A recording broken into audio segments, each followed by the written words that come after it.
Olá a todos, obrigado por assistirem minhas aulas. Essa aula é Fisiologia Cerebral Aplicada. Existe algo novo, foi apresentado na Jusubra de 2014 em Florianópolis. Nós vamos falar sobre alguns pontos principais, entre eles a formação da consciência, a fixação da memória, a consciência transoperatória e as complicações decorrentes da consciência transoperatória. Vamos começar com a formação da consciência. Ela é altamente complexa, é uma das coisas mais complexas das funções cerebrais superiores e tem várias estruturas envolvidas. Não existe um centro de formação da consciência, tem uma integração entre várias áreas. Ela não pode ser explicada só por mecanismos moleculares, que é assim, liga no receptor e forma a memória. Não, é muito mais complexo do que isso. E esse é um ponto fundamental, tem que ter um fluxo de informações, não é apenas um local isolado que fica ativo ou não, é necessário um fluxo integrado entre várias estruturas.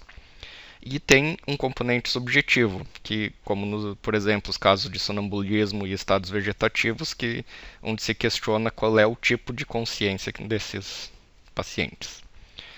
Para vocês verem uma imagem como é altamente complexo, com muitas áreas envolvidas, e com muita diferença das áreas ativas e inativas entre o paciente que está acordado, dormindo no sono REM e no sono não REM e na anestesia. São 4 estados totalmente diferentes.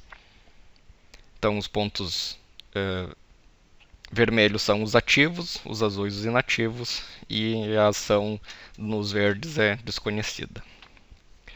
Então, a consciência é gerada por uma atividade integrada de várias áreas cerebrais das mais evoluídas na história evolutiva do sistema nervoso central. E ele necessita de 2 fluxos. Um que vem occipital, parietal e frontal, que se chama de feed-forward, e um frontal, parietal, occipital, que se chama de feedback. E aqui a gente tem uma das novidades sobre o assunto, que é a necessidade de um balanço entre os dois. Tendo um só desses fluxos não gera consciência. Então você tem que ter uma atividade integrada de ida e volta de informações dentro do cérebro para ter a consciência. E a anestesia ela reduz somente um dos dois, só o feedback, que é o fluxo frontal, parietal, occipital. Tanto faz o tipo de anestesia, inalatória ou venosa, elas reduzem somente o feedback, como nós vamos ver nessa imagem. Então, a linha vermelha é o feedback, que é o que é afetado pela anestesia. Então, onde aqui na faixa cinza é a inconsciência, é reduzido o vermelho e ele se mantém abaixo. Vocês vejam que a linha azul, que é o fluxo parietal frontal, ela se mantém praticamente estável, tanto na consciência, inconsciência e na recuperação da anestesia. O que muda mesmo é o vermelho. Então a anestesia ela reduz seletivamente um dos fluxos de informação. Ou seja, sono e anestesia não são a mesma coisa. Então, quando você induz anestesia e o paciente está dormindo, não, ele está anestesiado, porque são estados diferentes. Somente dos anestésicos alfa-2 agonistas fazem uma sedação semelhante ao sono. Todas as outras sedações e hipnose produzida pelos anestésicos são diferentes do sono. Aqui uma outra informação interessante, que a indução e a recuperação elas são processos diferentes, não é uma imagem em espelho. Exatamente a mesma coisa ocorre para dormir, para o paciente ficar anestesiado, e o fluxo exatamente inverso para ele recobrar a consciência. E também elas ocorrem em concentrações farmacológicas diferentes, sendo maiores para a indução, que aqui entra um outro conceito interessante, que é a inércia cerebral. Quando o paciente está acordado, para você colocar ele para estar com hipnose, você precisa de uma dose maior do que para manter ele dormindo, manter ele anestesiado em hipnose. E o contrário é verdadeiro. Se você tem um paciente anestesiado, você precisa de um grau de estímulo muito maior para ele acordar. Depois que ele acordou, que ele saiu do seu estado de hipnose, você precisa de uma quantidade menor de estímulos para ele se manter acordado. E isso é um processo gradual, não é um liga e desliga. Então o paciente está acordado, ele vai aos poucos entrando no estado de hipnose, e depois que ele está em hipnose, aos poucos ele vai voltando ao estado acordado. Vamos falar um pouco sobre memória. Então, algumas definições. O aprendizado significa adquirir novos conhecimentos, e a memória significa acessar esse aprendizado posteriormente. Ela é basicamente dividida na explícita, que são os fatos que podem ser acessados conscientemente, e a implícita, que são situações que geram um comportamento que a pessoa não sabe explicar por que aquilo está acontecendo. Não tem uma relação consciente entre aquele comportamento e o que causou aquilo. E essa é a alegria dos psicólogos e psiquiatras, né, para eles poderem trabalhar isso depois. Então, a anestesia ela tem dois objetivos principais. Uma é que o paciente se mantenha em estado de sedação, de hipnose, ou se não, pelo menos que ele não lembre do que aconteceu durante a anestesia. A memória chamada anterógrada é aquela memória após a administração da droga, que é facilmente obtida. Então isso a gente vê facilmente. O paciente ele está com uma sedação leve, mas ele conversa, se mexe e depois ele não lembra de nada, porque você já fez a droga antes. Essa é a parte fácil. O difícil é você conseguir uma memória, acontecer um evento, aí você faz a droga e espera que o paciente não lembre daquilo que aconteceu antes da droga atingir concentração farmacológica. Isso é difícil de se obter com qualquer droga. O que talvez você consiga é que essa memória ela não se consolide. Aconteceu o fato, ela foi para a memória recente, mas não fica na memória de longo prazo. Talvez você consiga ou não, não tem como saber. E aqui que entra o grande problema. Se essa memória for associada com uma emoção, que normalmente na cirurgia é dor ou medo, ela é fixada mais rápido e às vezes instantaneamente. Então você não vai conseguir tirar aquele efeito traumático do paciente administrando drogas depois que já o paciente acordou. Então, a memória ela é afetado pelos anestésicos em doses menores que para perda da consciência. Isso a gente sabe, com doses pequenas de um benzodiazepínico, o paciente não lembra das coisas, apesar dele estar conversando com você. E as drogas, elas agem de maneira diferente na fixação da memória, sendo que os benzodiazepínicos e o propofol afetam muito mais a memória do que barbitúricos e opioides. E também os tipos de memória são diferentes. As memórias auditivas elas são as mais resistentes de todas ao efeito dos anestésicos. Por isso é muito comum o paciente dizer que ele lembra de ter escutado coisas. Ele não lembra de ter visto, de ter sentido, mas ele lembra de ter escutado. Isso provavelmente porque a audição é um dos sentidos mais antigos evolutivamente. Quanto mais antigo evolutivamente, mais resistente aos anestésicos. Isso vale para qualquer estrutura cerebral. Nós temos alguns locais da memória. O lobo temporal é o principal, o lobo temporal e o hipocampo, onde tem as memórias espaciais, reconhecimento de novidades e as memórias fixadas de longo prazo. São áreas muito importantes no reconhecimento de novidades, que é uma função importante do cérebro para saber se aquilo é novo, para a partir de então colocar ela como uma memória. E a amígdala cerebral é a responsável pela memória emocional e principalmente pelo medo. Quando você tem a associação dessas duas áreas, que é uma memória emocional junto com uma outra memória, com a memória mesmo do fato, você tem uma fixação disso muito maior. Que é aquele ditado clássico que se aprende ou pelo amor ou pela dor. Se você tem uma memória boa ou ruim, a emocional associada fixa mais e dura muito mais tempo essa memória. Então, essa integração entre as duas áreas cerebrais é muito importante na fixação da memória. Aqui, para vocês terem uma ideia do mapa cerebral, nós temos uma diferença entre a memória traumática, que é associada com as emoções, as memórias implícitas e explícitas. Vamos falar um pouco sobre a parte da anestesia, que é principalmente a consciência transoperatória. Então, a consciência ela é caracterizada por uma memória explícita dos eventos anestésicos cirúrgicos. O paciente tem que conscientemente citar que lembra de alguma coisa. E a maioria dos estudos usa essa definição para contar um caso. Então, quando você vê no estudo, um caso para tantos mil, é essa definição que está sendo usada.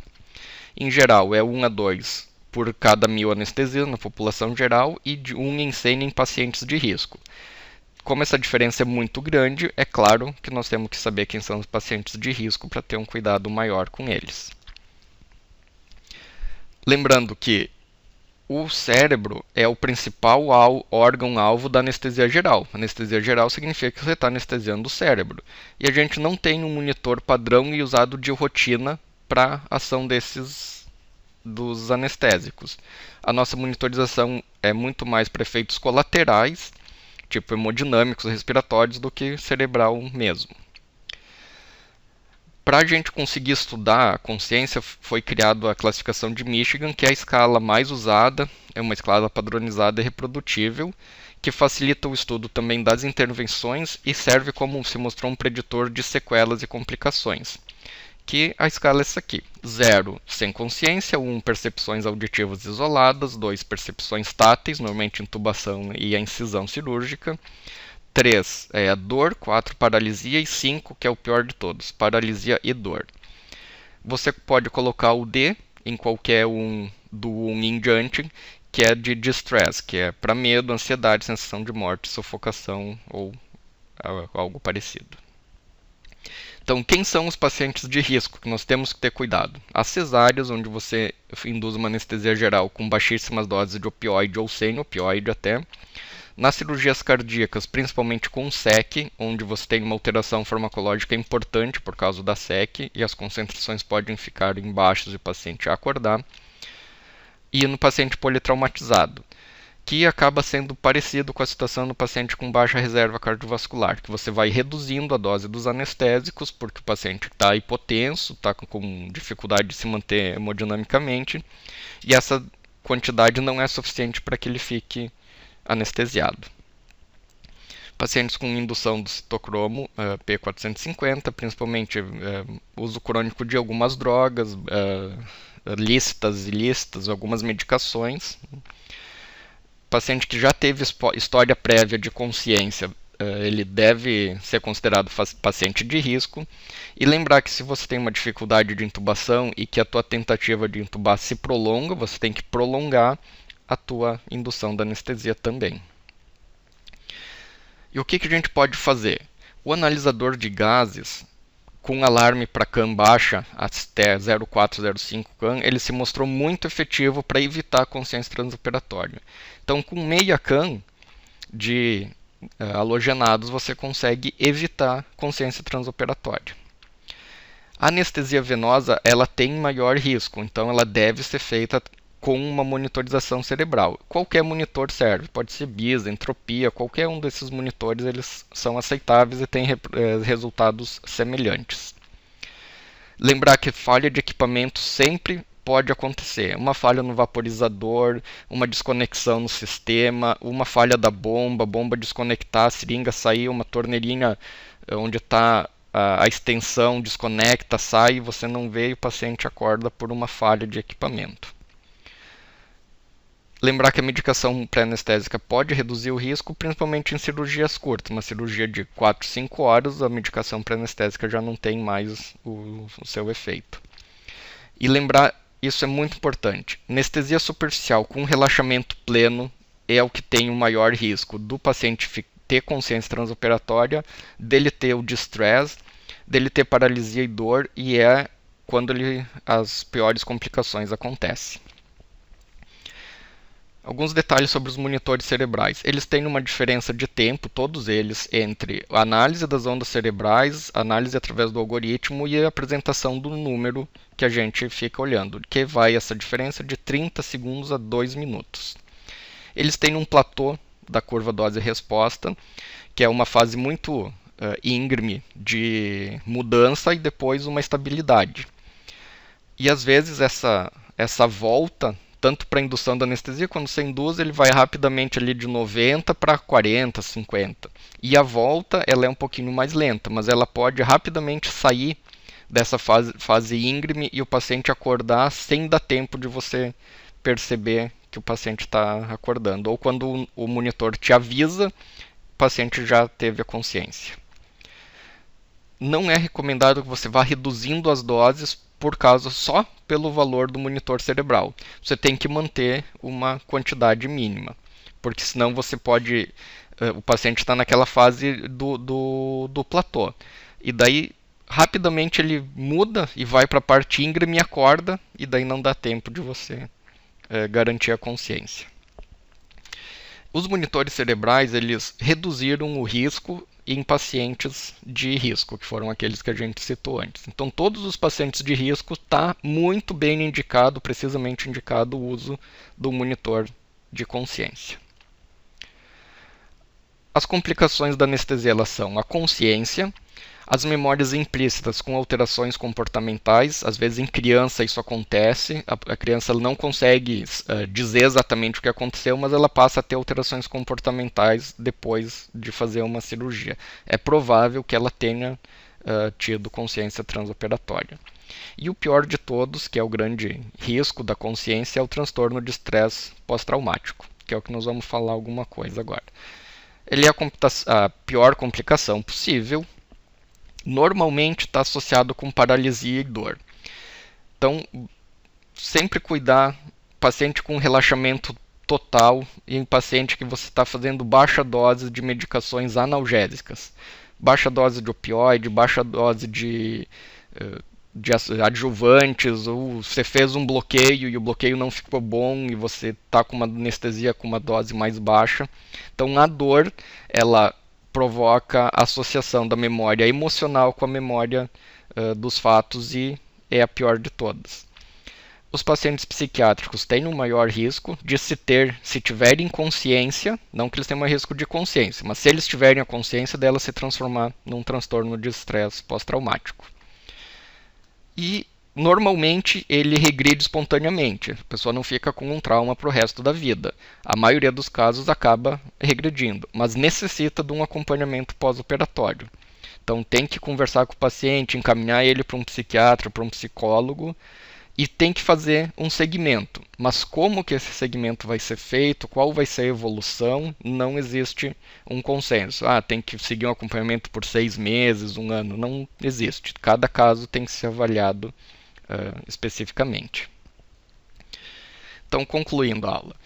Importante, fundamental, identificar os pacientes de risco, saber quais são os pacientes de risco, identificá-los e monitorizar esses pacientes. Sempre usar medicação pré-anestésica, usar um monitor cerebral ou um monitor de CAN, mantendo uma CAN sempre no mínimo meia CAN.